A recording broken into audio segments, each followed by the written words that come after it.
The ruling establishment has a lot of, they will stop at nothing to complete their toolkit of control, right? So one of the things that has been missing from the toolkit of total control has been quarantines and curfews, right? Mm-hmm. So now, welcome to the new world in America, where to get on a bus, to go through a subway station, if you think that the procedures at the TSA are onerous, right? Guess this is coming to a bus depot near you. It's a more invasive way, and the ruling class needs this. The point is to get hundreds of thousands of people infected with it and create the next phase of control. Now, one of the things I'd like to show to back up my my claims here. Here's a document from the Rockefeller Foundation. Rockefeller Foundation, right there. You can zoom in on that, where my finger is. It's called Scenarios for the Future International Development, the Rockefeller Foundation. All right? Okay, let's take a look at what they're saying here. This is something like a 50, 60-page document. I'd like you to go to page 18, if you can look at this up on the internet, but I'll read it off to you. It's called lockstep, lockstep. And this is a phrase that I used right after 2001, when I saw the entire system of the United States, including the population, were in lockstep. So the Congress went along, and yes, it was Osama bin Laden, and the people waved their flag and said, I hate, hate, hate, hate, and everything was in lockstep. Well, in 2010, they published this, Rockefeller Foundation, and here's what they're saying. They're saying that they call it a scenario. These are scenario narratives, and they speak about it in the past tense. So they put out this scenario, lockstep. A world of tighter, top-down government control and more authoritarian leadership with limited innovation and growing citizen pushback. Okay, I'll read a little bit of it. In 2012, the pandemic that the world had been anticipating for years, nobody was anticipating a pandemic, finally hit. Unlike 2009's H1N1, this new influenza strain originating from wild geese, they use some scenario, but this is Ebola they're talking about. Ahead. Even the most pandemic-prepared nations were quickly overwhelmed when the virus streaked around the world, infecting nearly 20% of the global population and killing 8 million in just 7 months, the majority of them healthy young adults. The pandemic also had a deadly effect on economies. You can see that agenda. Just naked, raw, naked control agenda written down, and it's anybody's guess how this becomes effectuated in real life. Right? Okay, the pandemic also had a deadly effect on economics. International mobility of both people and goods screeched to a halt. Which is what they want. They want a completely isolated world, right?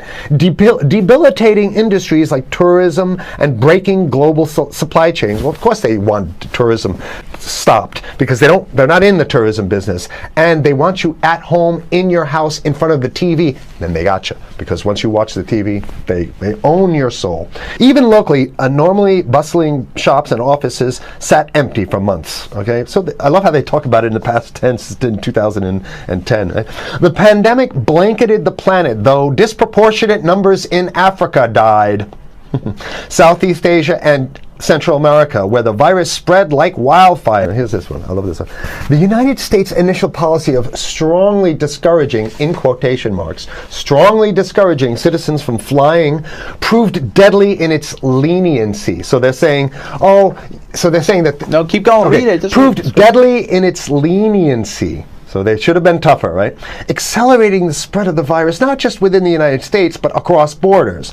However, a few countries did fare better. China in particular. The Chinese government's quick imposition and enforcement of mandatory quarantine for all citizens, as well as its instant and near hermetic sealing off of all borders, saved millions of lives, stopping the spread of virus far earlier than in other countries. So the message is here is we have to look towards the Chinese, the oppressive totalitarian Chinese regime, as an example of what we need to be doing here. And of course, the ruling class here loves the Chinese regime, because they have demonstrated to the ruling class the most efficient form of capitalism, which is authoritarian capitalism. So we have capitalism, but unfortunately we have this like veil. I get it. We have this veil of democracy. This is very interesting. This is continue on. Okay. Okay. China's government was not the only one that took extreme measures to protect its citizens from risk and exposure. During the pandemic, national leaders around the world flexed their muscles, flexed their authority, and imposed airtight rules and restrictions. You can see the agenda. Okay, no, go. Okay. From the mandatory wearing of face masks to body temperature checks at the entries to communal spaces, like there's some good stuff. Listen to this. And even supermarkets, they want body checks at supermarkets, okay? So basically what they're saying is they're building a system where every move you make, you got to go through them. You can't get food. Well, how about if you go to the farmer's market? Right. Here's the good stuff now. I mean, it just keeps getting better. Even after the pandemic faded, this more authoritarian control and oversight of citizens and their activities stuck and even intensified. That's the whole point. So they're going to get rid of... Didn't that happen already with 9/11? Of course. 9/11 was how many, 14 years ago, and we still have all these draconian rules. So they're going to put the body cavity USA searches Patriot and all that. That's right. So in order to get to a supermarket, you got to have a body cavity search. And, well, you know what? We kind of like this way because we have an complete infrastructure of a control grid. In order to protect themselves from the spread of increasingly global problems, from pandemics and national terrorism to environmental crisis and rising poverty, leaders around the world took a firmer grip on power. Well, what the hell would rising poverty have anything to do with imposing strict citizen controls with face masks? So they're very sloppy stuff here.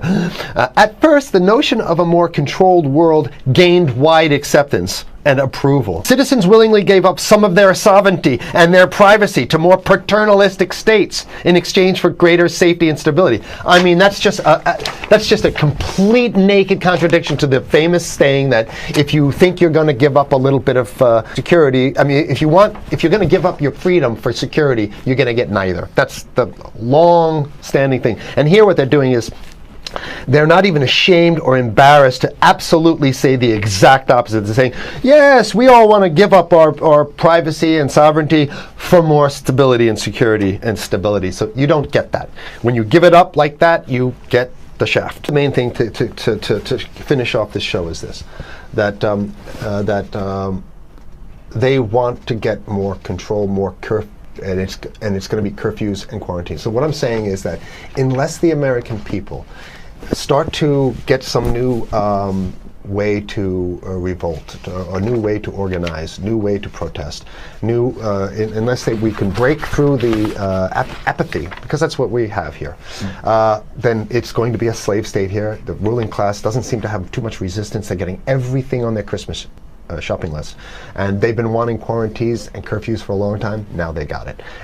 And if you want to live in a world where you're tricked into all this stuff because it's for your safety, right? And if you want to have a probe and make sure you got to check your pockets, make sure you don't have anything incriminating on you before you go out, and when you step out of your house, you want some police there to monitor and see what you're doing. If that's the world you want to live in, be apathetic, don't do anything. You're going to get that world very soon. It's coming your way, definitely.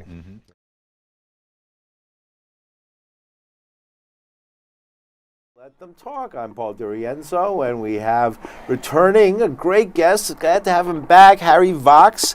Wow, it's been a while since we've been back. We've been talking about these issues having to do with the news and with your take on the news, which is fascinating. I think it's worth coming back again and again to talk about this stuff. We don't always agree, but we always have fun. Well, let's jump into this one. Well, it's germ warfare, right? Last time I was here, we spoke about the Rockefeller plan. Right. Rockefeller plan was, and this was 5 years ago. It was 2014, right?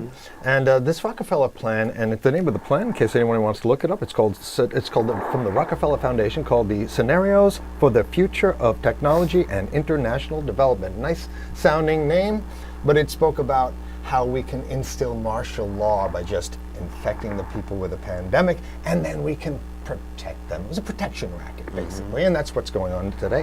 And the one thing we have to discuss here is that this, if you try to get a handle on the U.S. bioweapons research, because, any kind of development of bioweapons is is against the international law. Prohibited. Yeah, it's prohibited. Which the U.S. has signed on to. Yeah.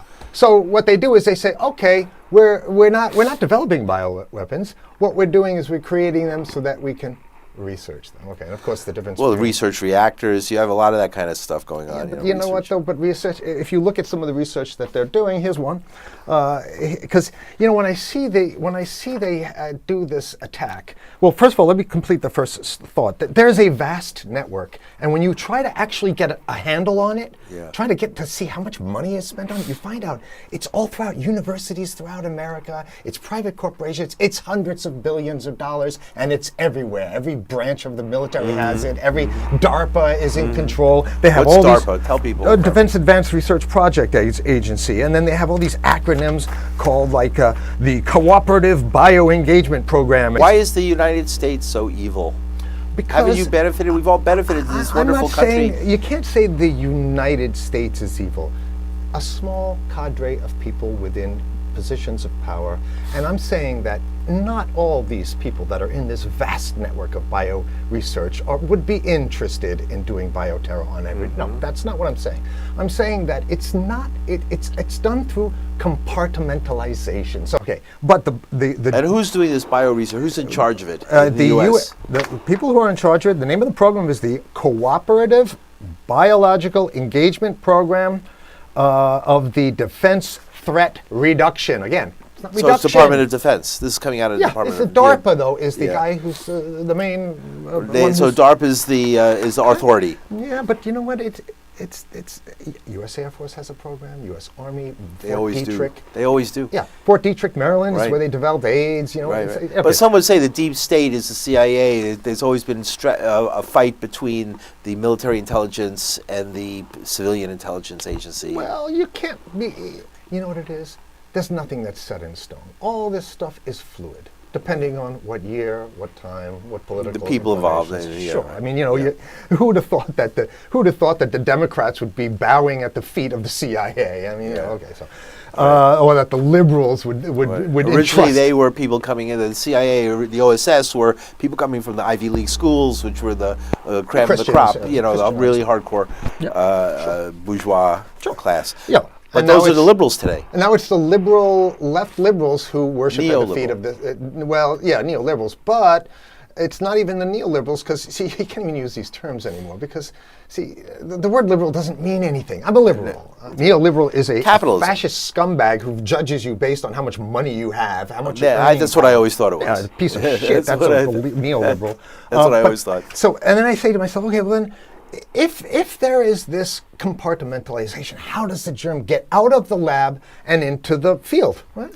Like Lyme disease? Like Lyme disease or Ebola in Liberia. Okay. So so we have these labs. They're all over the world. They're all over the United States academia. And because if you're a scholar and you're a biological researcher, money is the lifeblood of your business. If you don't have the money, you're finished. Okay, so you're going to work for them. Now, these are dual-use programs, and there's many scientists that are looking at these. Dual use. Dual use means these are what scientists have published in the Journal of Science, saying we are really concerned about these U.S. bioprotection programs that can easily be used as bioterror. Okay. In other words, something that's sold as pure research has a dual use.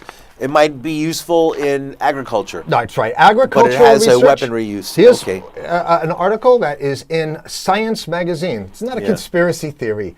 Right. It's called I don't think it is. Agricultural. We wouldn't be here if I thought it was that simple. Okay. Title is, and you can look it up, Agricultural Research or a New Bioweapon System.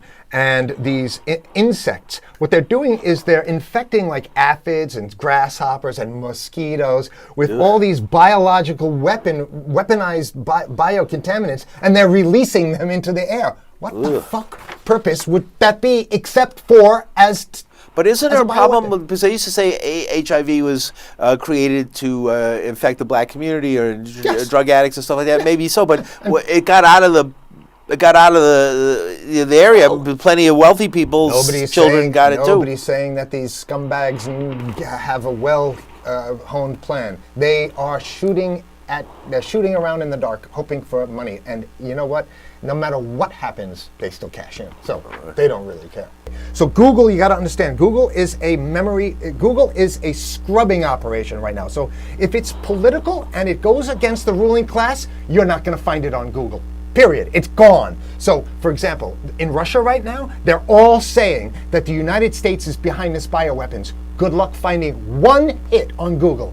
You cannot find it. But if you go to alternative search engines, you can find evidence that they're all talking about it in China and Russia, that this is a U.S. bioweapons. Good luck finding it on Google. You mean coronavirus? Coronavirus. So Google, and this is not so accidental. Okay, what is coronavirus? Let's go to China. What's happening to China? This is a bioterror weapon against China. And they say, oh, and what happens is, what they do is, and this is always how they do it, they release the virus in a city that has a weapon, a biological lab, so that when U.S. researchers find the virus, they say, and they discover that there's a lab there, they say, oh, well, see, there's a bioweapons lab in Wuhan, so it must have been Chinese. No. If you are waging biological warfare on China, you're not going to dump it in the woods somewhere. You're going to release that toxin in a city that has a bioweapon. So idiotic researchers in the United Wuhan States. has a... They have a biological research facility that's a grade 4 facility. What does that mean? They have various grades of security. The higher the grade, the more secure? Yes, of course, and the more that you can do it. They only have one in Wuhan. We have so many of them that scientists are saying the United States has too many of these bioweapons labs, and we don't need them. So you're saying this isn't like a Chinese bioweapon that got out, just like that's they say... That's what the cover story is, that it's a U.S. bioweapons lab, and then to make... Wait, the cover story is that it's a U.S.? No, that it's a Chinese bioweapon. I'm sorry, that it was Chinese bioweapon. Yeah. But what it is the United States is trying to sound like the reasonable voice by saying, oh, no, that's a conspiracy theory. First of all, they don't even want people to think that this thing was planted. They wanted to think that it's a naturally occurring thing. Absolutely. But not really, because then why would they plant it near the Wuhan facility? So what this is the same kind of MO that the CIA uses. What the CIA does, and this is proven in Vault 7 release, that's Edward Snowden papers, when the CIA releases a computer virus into the world, they hide Russian code and Russian characters into the computer virus, but they don't really hide it that well. They kind of sort of hide it, and then Trump has gone down the tubes. Look, everybody hates Trump for the wrong reasons. They hated him for the wrong reasons, right? I now hate him for the right reasons, so not for the wrong one. Everybody hated him. You got to understand that when Trump came into office, he said, "Oh, I'm going to gut the ruling class and I'm going to end the wars." The liberal class should have just got on their knees and worshipped him for that. Instead, the Zionist media convinced them, conned the liberal class. What's the Zionist media? We got to explain it. The American media is the Zionist media. Okay, so now I try to ask myself, how in the world do they get from the lab, where there are people that are developing these in academia, to the field where they disperse it? And I said there must be some kind of operatives who either, and on your show 5 years ago, I said they would sprinkle it or maybe fly a little drone or something. Okay, so look what we have here. United States patent for a drone, right? One of these little toy drones. But you know what this toy drones does? It's a toxic mosquito aerial release drone. Okay. Can you imagine? And where did you get that? This is a U.S. patent number 8967029B1. So it's got this one does a mosquito. It's got a mosquito breeding bin in it, which has a door that opens up and releases.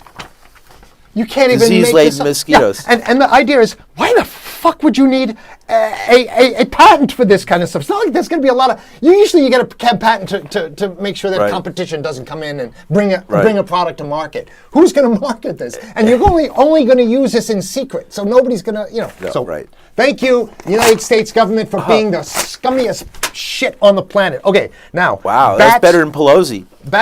Well, because Pelosi is a duplicitous piece of shit. Okay.